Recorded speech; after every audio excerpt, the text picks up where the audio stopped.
Yes, it is. All right, awesome. Thank you, guys. Thank you once again. Thank you, Nita, for the introduction.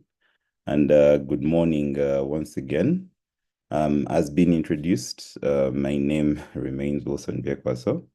And today I will share about a guide for data protection officers ahead of the Christmas season or ahead of the Christmas break that we are headed for. So, as Anita had already shared, from a legal context, Section 20 and Section 20 Cap 97 of the Data Protection and Privacy Act mandates all of us as data controllers, collectors, processors to ensure the integrity of personal data in our in our possession or control. So that Anita has already underpinned. So yes, this is a legal requirement for all of us as data controllers, collectors, and processors. And that section goes on to guide that the controllers should take reasonably for foreseeable internal and external risks, identify reasonably foreseeable and internal external risks to personal data under their possession, and maintain appropriate safeguards against the identified risks, and regularly verify these safeguards to ensure that they are effectively implemented, and also continually update these safeguards to new risks or any deficiencies observed. This is all provided within the law. So, about the holiday season, statistics show that while we go out to celebrate the joy and bonding that the holiday season comes with, there is also a dramatic rise to cybercrime in that same period.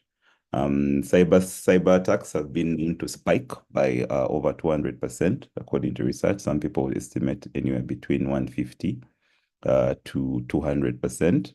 And this starts from as early as November. The holiday season around the world starts as early as November, where most companies run Black Friday campaigns, and thereafter, those that partake of Thanksgiving, and then shortly after, Christmas follows. So this whole holiday frenzy period, all the way up to the New Year's Day, November and December, there is a very high spike in cybersecurity attacks, and organizations need to remain vigilant. I was able to find one researcher was estimating that this year cyber criminals are planning to launch up to 1 million attacks a day. This is actually only from the UK. So I think we're beginning to, we can be appreciate, we'll begin to see the scale of this. So yes, while individuals are enjoying quality time with families, cyber criminals are looking for vulnerabilities to exploit. And this, of course, puts the high risk of personal information being compromised through theft and data breaches. So yeah, that is something we need to watch out for this season. So still research that I did, it went on to identify that interestingly, 90% of ransomware attacks happen during off hours, such as nights, weekends, holidays, especially holidays, when the cybersecurity criminals know that IT staffing levels are low. This was according to St. Paris. And yes, cyber criminals will target organizations when they're most vulnerable, and most vulnerable when you don't have resources to attend or to respond to these attacks, because they also understand that organizations will encourage their IT staff to work-life balance. They will tell them it's not all about work, but recognizing that weakness, but then they will use that as a weakness to compromise the organization. So still a bit of global statistics. I was able to dig out some global statistics for attacks in between November and December 30, January 2nd. And this was from only from the EU. To date, this November, there are 23 breaches that have been reported. Remember, a lot of these breaches don't go unreported. So the ones that are really reported, those ones are really high impact. Some of them, okay, but within Europe, but within Europe, everyone is supposed to report a breach because of the GDPR. But some of them get reported some days later. But nonetheless, this month alone, 23 have been confirmed, and these are all massive attacks. November to January last year, 235 breaches. Before that, 170. Before that, 472. And before that, 50 breaches, according to this website. So it shows you the massive scale. We're already in November. So already in November, so this is already an ongoing activity. The cyber criminals are already active at this particular point in time. So why are holidays prime targets for cyber criminals? Number one, yes, as already mentioned, the many organizations operate with minimal staff. There is slowing down responses to threats. Number two, this is a period of shopping. So shopping means two sectors, but it's not only limited to these two sectors. It means that retailers, people who are selling things are going to see increased activity, and of course, the financial institutions that are processing these payments that people are doing. But anybody in other sectors don't think that you're safe because they know, the cyber criminals know that probably the retailers and financial institutions may put their guard up knowing that this is their busy season, while people from the NGO sector, government, or any other sectors may decide to, may think this is not a problem to them. No. The cyber criminals know that, and they will, if they get a hard time attacking these financial institutions or retailers or the ones that we think are going to be busy, they will come for you who has left your crown jewels unguarded. So number three, there's also there's also a surge in online activity. Most of the time, I come from a telecom background. You would notice that during the Christmas season or the festive season, data and airtime is consumed the most because people now have time, they are home. And this inevitably increases online activity, which is a very good breeding ground for cyber criminals because they know that the more people are online, they will get a chance for exploiting one or two. Their chances of exploitation increase. So then also the holiday season is attractive to cyber criminals because it involves a greater exchange for personal and financial information through e-commerce platforms, which also increases the likelihood of data breaches. Continuing on that, it has also been known that employees are distracted during the holiday season. Actually, a particular research underpinned that about 45% of all employees during the festive season don't even don't focus or don't focus and do not read security advisories because they think that's a problem for next year. This is a time to enjoy with the family and celebrate. So with that, they may miss out on critical guidance or critical guides or advisories and leaving vulnerabilities open and giving a chance for cyber criminals to exploit. So also, because of the increased online activity, cyber criminals have learned and they're using specific holiday lures like fake discounts, limited time offers, fraudulent delivery, fraudulent invoices to be paid because they know this is a holiday season. Everyone wants to. People may be more inclined to click on special holiday offers and from the various companies they subscribe to. So also, like Anita had alluded, or Anita had stated, remote work increases during the holidays. And this now puts the perimeter of defense to a global scale. You know, for us as organizations, you may think that you're fortifying your protection defenses within the organization, but when people are working from home, that's now a new dynamic. You need to protect. The same measures of protection need to be applied to users even when they are home. And with the advent of free Wi-Fi and secured networks, people can easily fall prey to that. People can easily fall prey to that. So yeah, and also lastly, the employees through that remote work, employees will increasingly use personal devices to access organizational to do organizational work, which most times are not as secure as the company devices, because company devices subscribe to stringent policies.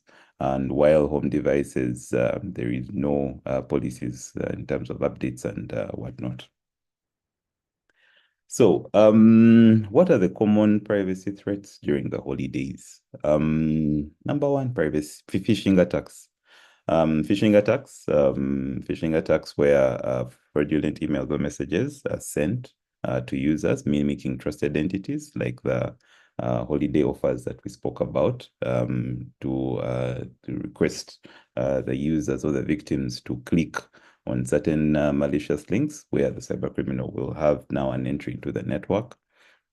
Malware infections like ransomware, spyware, disguised as holiday-themed apps and attachments or links are also very common around this time.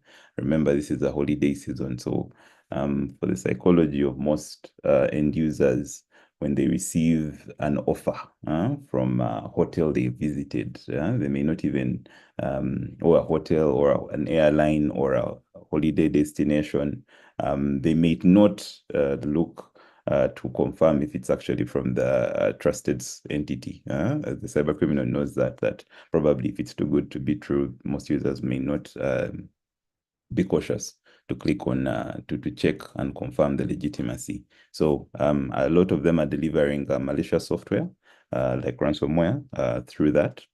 And skimming, so this is stealing of credit card information through malicious software or compromised point of sale systems. This is very prevalent outside of Uganda. I'm yet to hear a case where the POS systems that we are using have been compromised, but that does not mean it's not happening. Usually in cybersecurity, if it happens anyway, it's probably happening here, but probably has not yet been detected. So that is also something that is very that's very prevalent around this time. And fake e-commerce websites. Also, people go ahead and create fake websites that mimic the real legitimate websites like Amazon. I think research had put it that this year there were about 1.2 million fake websites mimicking online shopping websites. And you can imagine for the user who may not be vigilant to look at the URL that they're accessing, because it looks and feels like the Amazon website, they may unsuspectingly be giving away their information to a cyber criminal. Okay. Then smishing, SMS attacks, SMS phishing attacks, where SMSs are sent to clients claiming issues with deliveries. Somebody receives an SMS from, let's say, Jumia, or let's say Jumia. Jumia is a common one here in this market, claiming that your order is ready for pickup, or maybe there's an issue with delivery. Please click on this link to track the delivery. Yet the cyber criminal has put in a malicious link to be able to compromise that whatever end device that the user has used to click on that link. Also distributed denial of service attacks, where websites are overwhelmed with traffic, disrupting operations during peak shopping periods. This is common for the other category that are going to get more busier, like the retail companies and the financial institutions. That is very common. And also social engineering scams.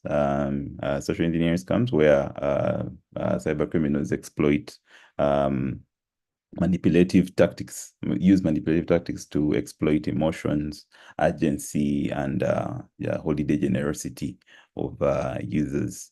So the others are exploiting data breaches, which entail exploiting increased data collection from the holiday promotion and online sales, and that risks personal and financial information landing into the wrong elements.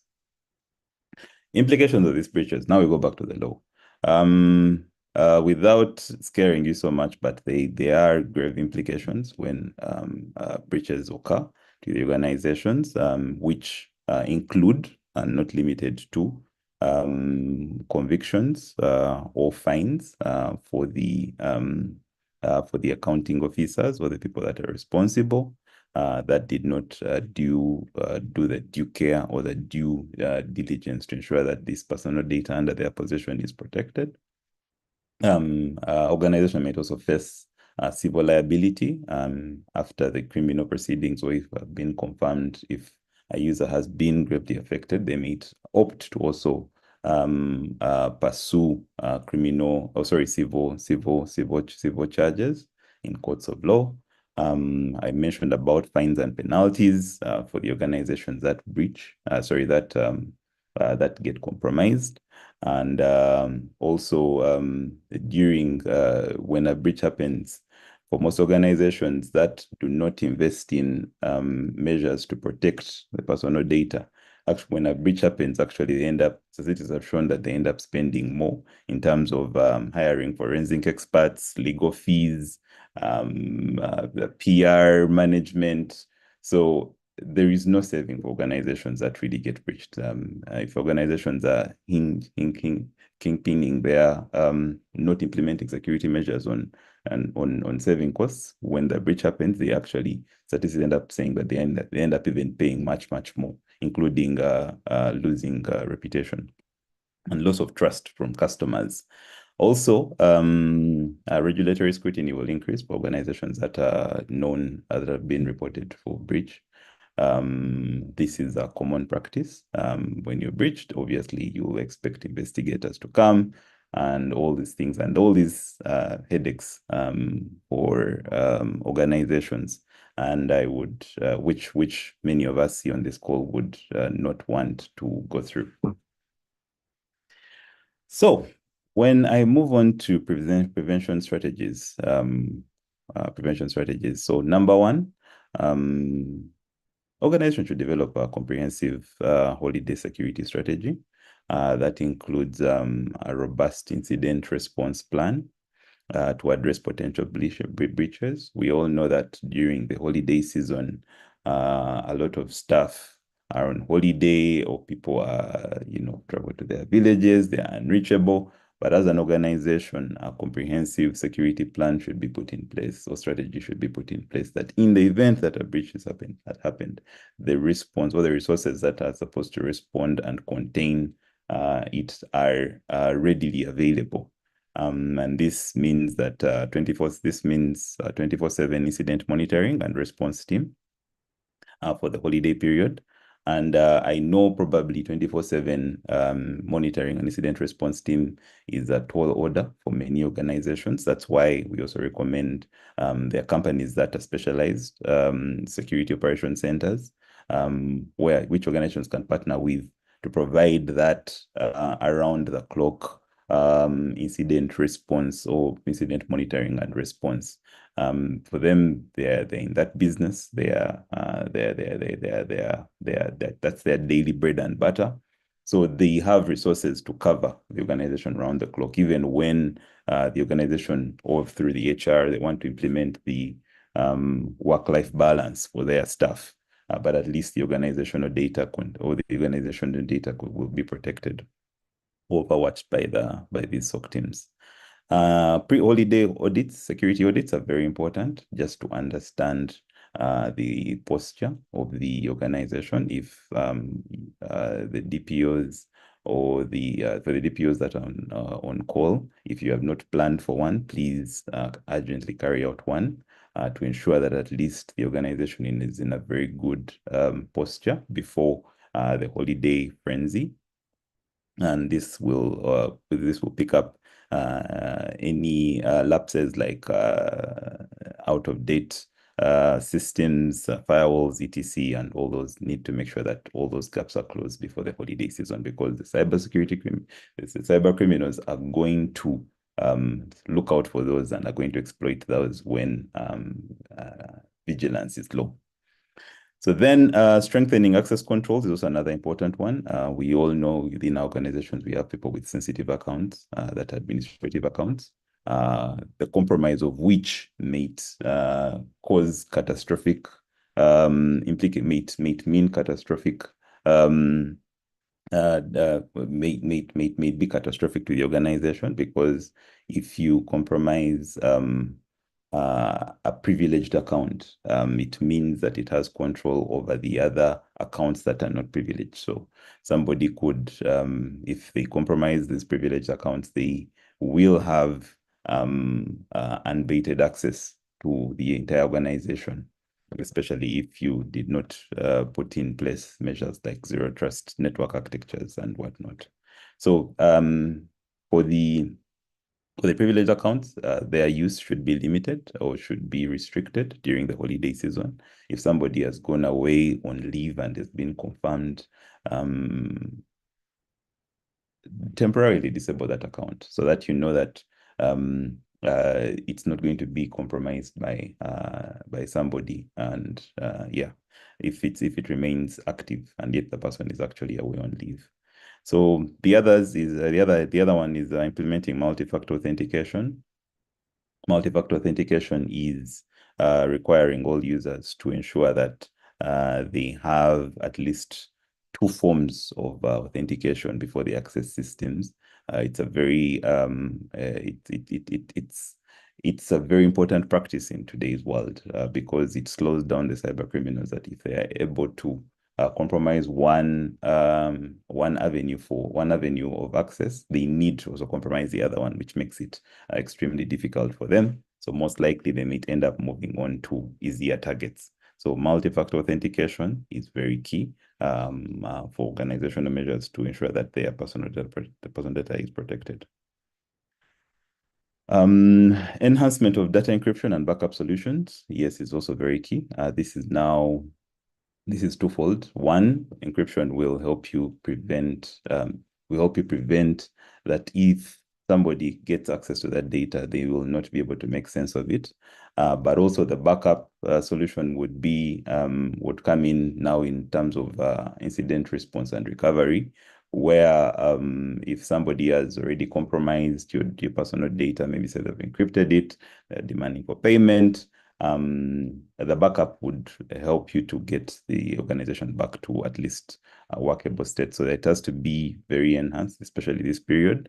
This is not a time to skip the backups. Ensure that you always have up-to-date backups.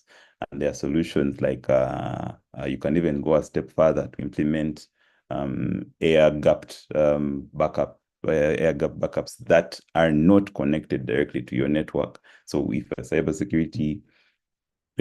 criminal is compromises your backup, they will not have access to the air-gapped backup data. So it's very important to prioritize data encryption and backup during this period. And goes on to say, similar to the SOC monitoring, monitor network activity in real time. The use of advanced threat detection tools is very key in this period to identify any suspicious activities or anomalies in real time.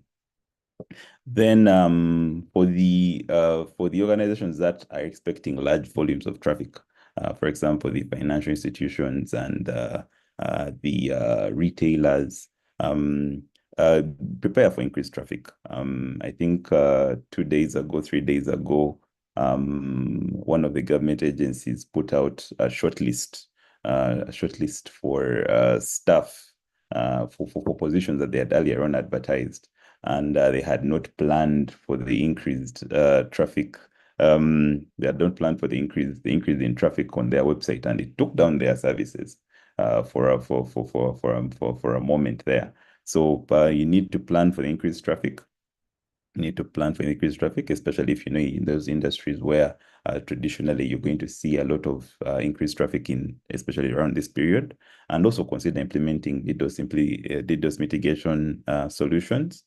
Those are also very key in the event that it's a legitimate DDoS attack. They implement their mitigation measures like subscribing to scrubbing centers that where your traffic will be routed, scrubbed, and then clean traffic sent back to you. So organizations need to put such measures in place. Then also validate compliance with industry standards. These industry standards are a very good starting guide for organizations to ensure that at least their security posture is very good. Standards like ISO, NIST ISO 27001, ISO 27701, which is a privacy-based standard, and NIST and all these other frameworks. So then, lastly, develop contingency staffing plans.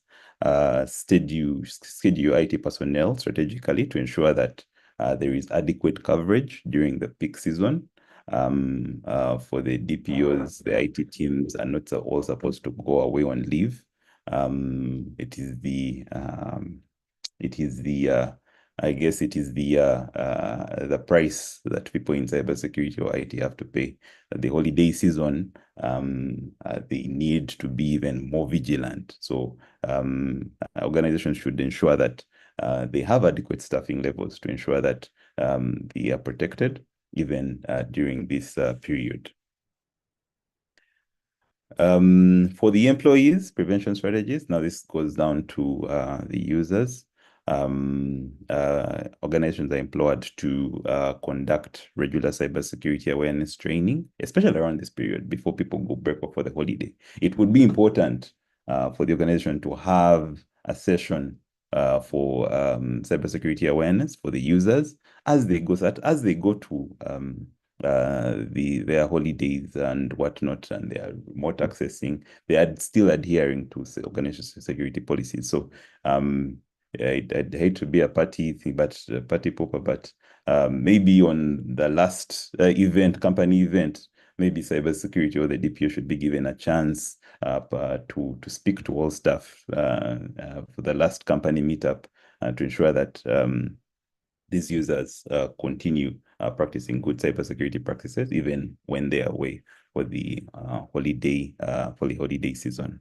So encourage the use of strong password practices. This can be done by technical controls, but also for training them that on their home devices, they should be using strong password practices.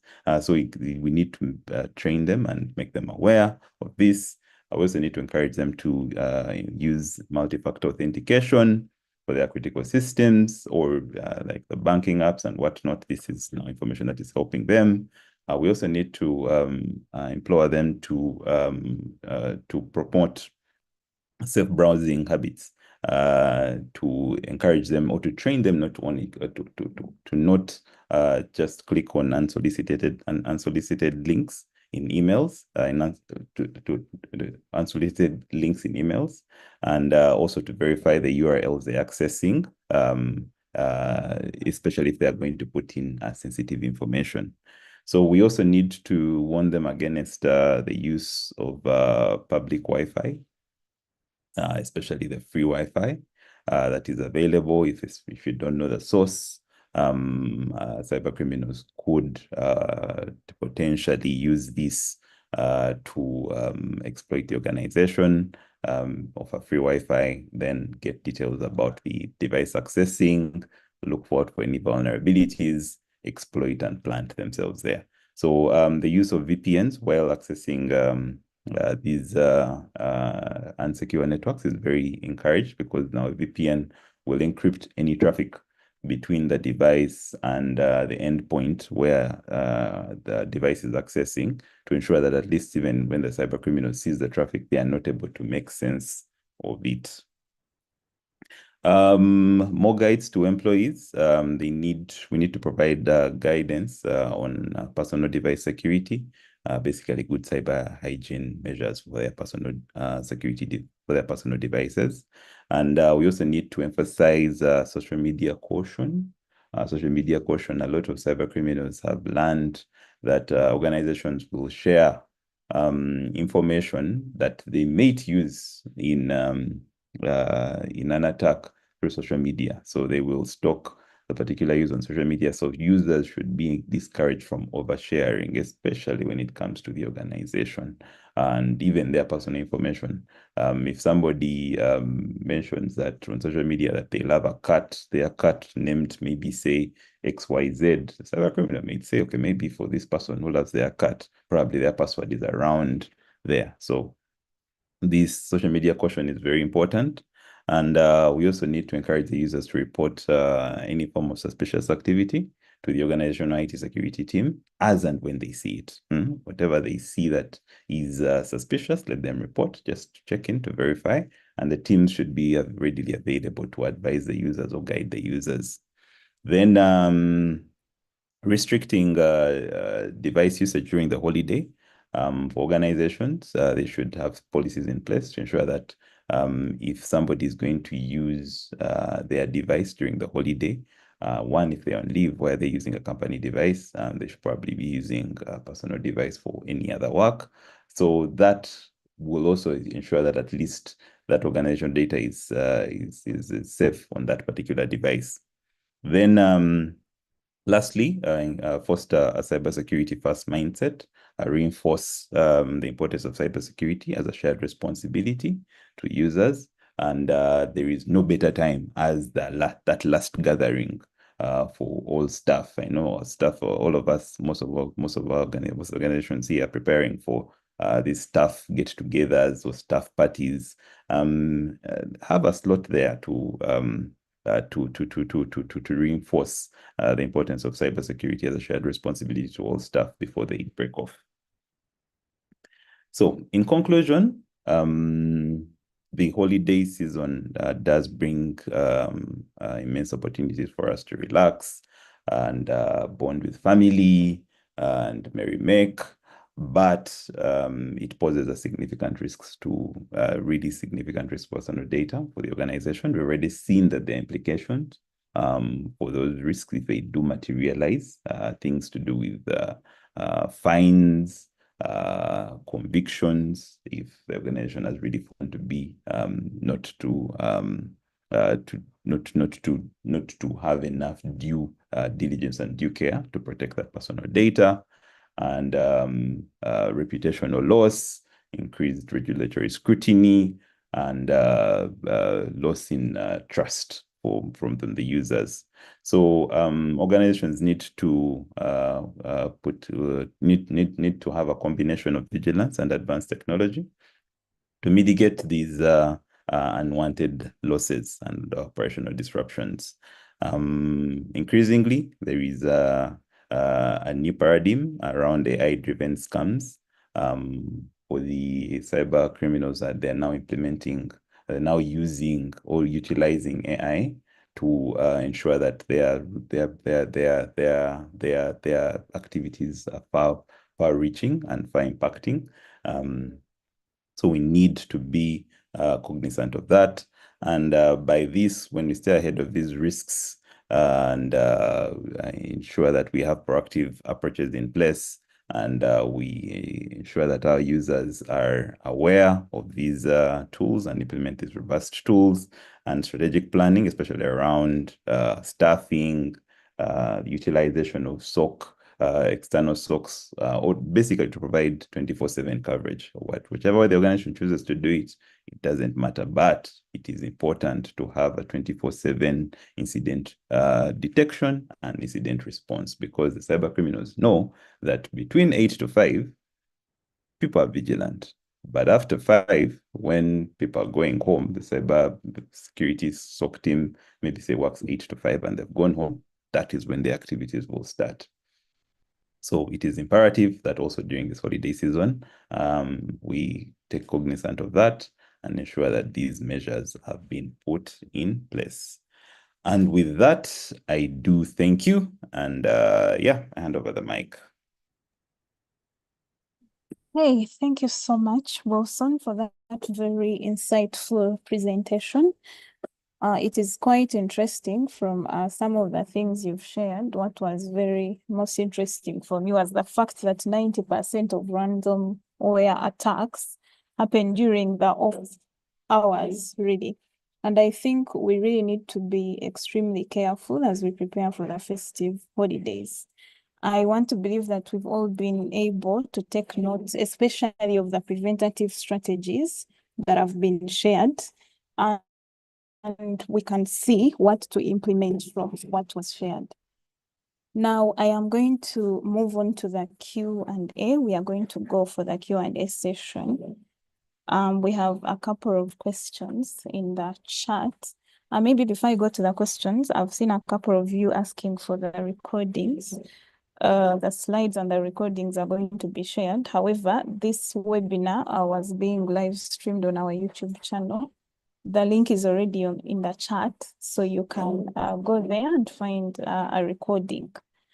So moving on to the questions, Wilson, the first question we have, someone asks, can an organization be held liable for the individual's own negligence that results in their personal data being exposed to attacks?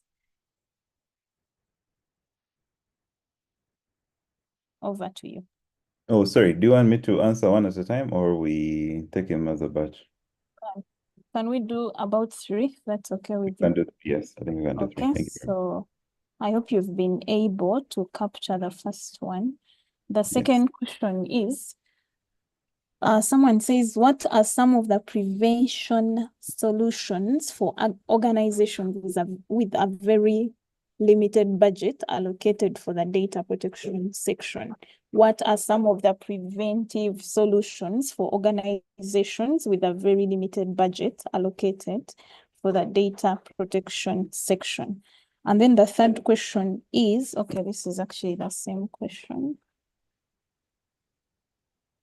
Okay, so far those are the 2 questions. Maybe I will just share this. Someone says this is not a question, but rather an addition to the previously mentioned prevention strategy, the multi-factor authentication. IT administrators can also implement conditional access for users with sensitive accounts, such as restricting logins to specific locations known to the account owner. So you can take those 2 questions. That is what we have at the moment, and then maybe add on to what Michael has mentioned. Over to you.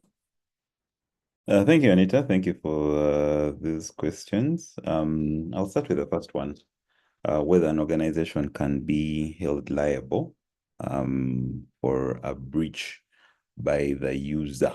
The user's personal data has been compromised, and she's asking about, or they're asking about whether the organization can be held liable.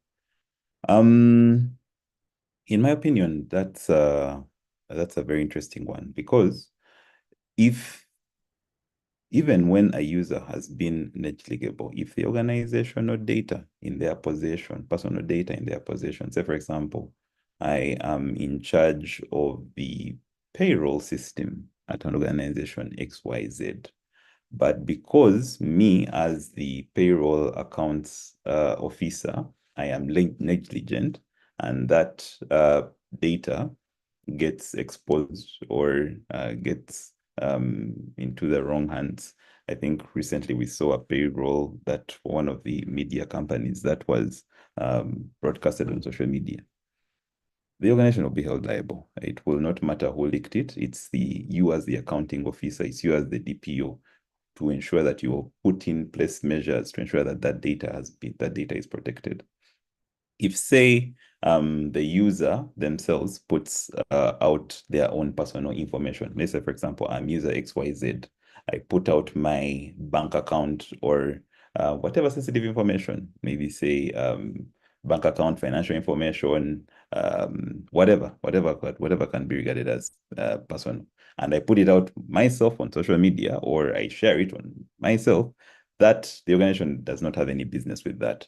But it's on the others that are going to be affected by it's the protections, or what you'll be held liable for is the person in charge, or data controller, data processor, making sure losing, or for lack of a better word, losing personal data in their possession, and it gets out in the hands of cyber criminals.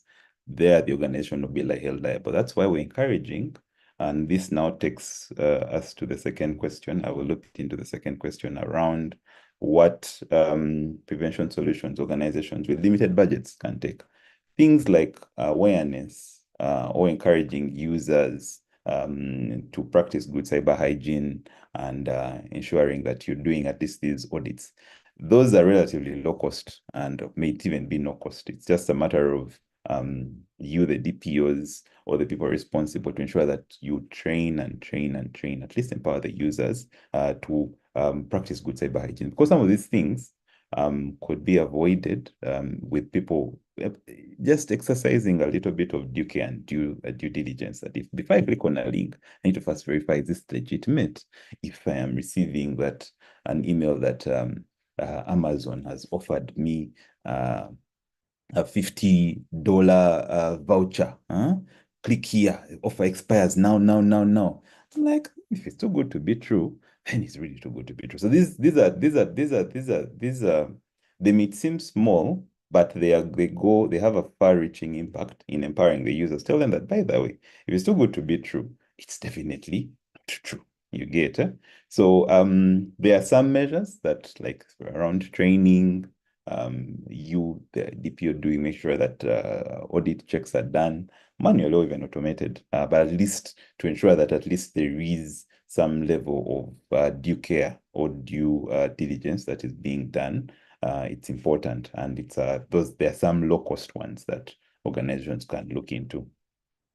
Conditional access by Michael, yes, that is very key. And I think what I shared was that limiting access, if you can either disable, if the organization has the capability to put in place conditional access, like geotagging access to ensure that if it's from an unknown location, it gets blocked.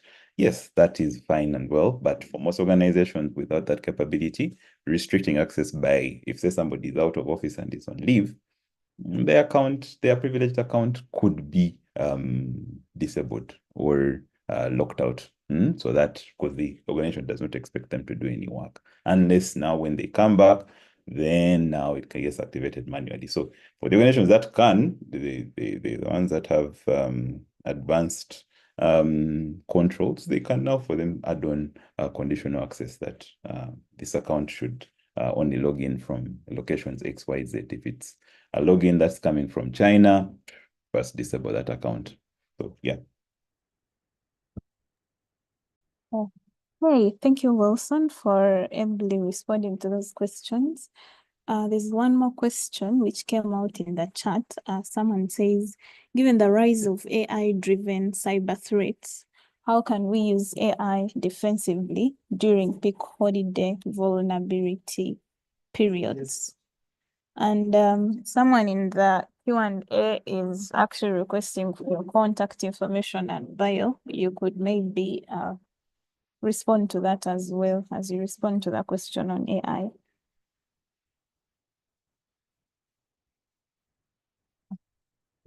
Oh, finding my mic.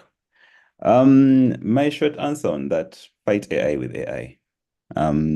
We as human beings are too disadvantaged to be able to put up a fight with AI. Reason being, us as human beings, we have peak production periods, resting periods, and everything else in between there. You will find that after 12 hours of sitting on a screen or 8 hours sitting on a screen, us as a human being will be tired. We want to go and do something else, take care of your family, follow up on the other responsibilities. If somebody is using AI to attack you, that has no clock. Remember, this is just a machine. I put in a command and it launches the attack. So even us as organizations, we need to ensure that we employ organizations to implement a lot of these AI-driven threat detection and mitigation strategies. Because now it's a 24 machine versus machine, right? Now, us as human beings, we just come in to ensure that we are monitoring and doing flagging the false positives or the false negatives, and things like that. We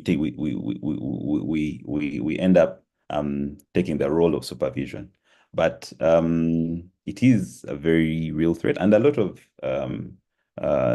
vendors or cybersecurity companies have put in place AI-driven mechanisms because they've also seen the risk that at the end of the day, right now, we're no longer working with only humans. You get these attacks can be persistent, and somebody's just as simple as buying resources on a cloud service provider and launching an attack into your network, and it can happen around the clock. So for me, my response to that, we also now implement measures within ourselves to ensure that we have AI capabilities to mitigate and detect and respond to these threats that are coming from the outside. The contact information, Wilson Biekwaso, and you can find me on LinkedIn, and I also have a website, www.wilsonbiekwaso.com. I can be reached anywhere on those platforms. But yeah, thank you. All right, thank you very much. There is a very, very interesting question in the chat. Someone says, do we as Uganda have enough strategies to prevent hackers from stealing money straight from our accounts, just like the 60 billion that was stolen from the Bank of Uganda accounts? And maybe as you take that, there's another question that you could also look at. Can you point out, basically, can you recommend globally recognized data protection certifications which DPOs can go for? Over to you. Thank you very much. Do we as Uganda have enough strategies to prevent stealing money from our accounts, like the case that is making rounds in news? Yes, I would say that we do. Yes, I would say that we do. A lot of financial institutions have put in place measures to ensure that when money gets stolen from your account, number one, in most cases, when you report it, if they determine that it's a problem on their side, they'll end up refunding you. A lot of them have taken up the option of insuring that money to ensure that once it's taken from their hands by fraudulent means, you as a customer are not at a loss, especially if it wasn't your fault. So I've seen that a lot. And but also banks have known financial institutions to be very heavily invested in matters of cybersecurity. My only concern is the circle level, the smaller institutions. Those I feel like maybe because of budgets or because of lack of, I don't know, maybe lack of awareness, they may not have prioritized so much those matters of cybersecurity. Unfortunately, we don't have statistics of how much money they lose. But I feel like the top tier institutions have good measures in place to ensure that all of us who you subscribe to them, who have accounts there, are protected. and they're also regulated by the Bank of Uganda, and they're also regulated by the PDPO. So they have all these regulatory scrutinies and measures, and the PDPO office has done a lot of work to ensure that they are compliant.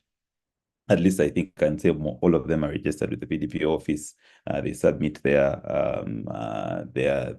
quarterly annual filings with the office, which shows at least they have some bit of due care.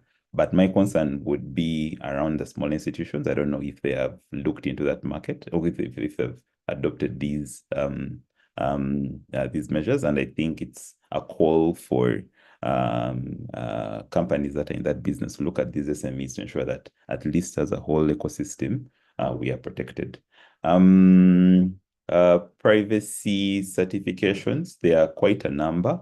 PECB has Data Protection Officer certification, and I think PIM, when you Google PCB, CertiTrust, they have quite a number, and for certifications that one could undertake as a DPO. And so I think a quick Google search, I think there's also another one, PIM, Privacy Something Manager. I forget the organization that offers that, but there is a plethora. I don't think we can exhaust them, but top of my head, check out the PECB website. Check out also CertiTrust. They have some readily available. These are already offering the other certification for the other standards, like cybersecurity, ISO 20000, and the likes and the others. And they've also added on privacy certifications, because that's a very important conversation in today's world. So yeah, I'd recommend you to those. Right. Thank you very, very much. We have come to the end of our Q&A session, and I want to believe that for those of us that have asked questions, we have all been answered. Wilson, do you have any parting shots? Yes, just one. I think all of us as DPOs, we need to be vigilant in this period. I know from my telecom background, telecoms are already aware, and usually the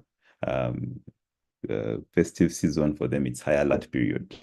They've implemented measures like no changes for organizations that have mature ITIL processes. We will understand what a change is, but they've instigated measures like no changes in this period to ensure that there are no new vulnerabilities that are being added on into the network, right? To ensure that at least business continues as a smooth. And this is something that can be cross-cutting for all of us, to ensure that at least we do these changes when people are in office or when the staff are back, and to ensure that at least we are not introducing new vulnerabilities that will end up biting us or will take long to be detected and responded to during the low activity period. So for me, it's important that we remain vigilant. We ban the midnight oil for this period, to ensure that at least personal data aspects and really also organizational data is protected during this period. That is my parting shot. Thank you very much. All right. Thank you so much, Wilson, for sharing your expertise and, of course, your insights with us today. Your presentation was very informative and engaging. We truly appreciate your time and knowledge. And to the participants, thank you so much for always making it for these webinars. These webinars are basically there to help you understand how best you can do your work while complying with the law.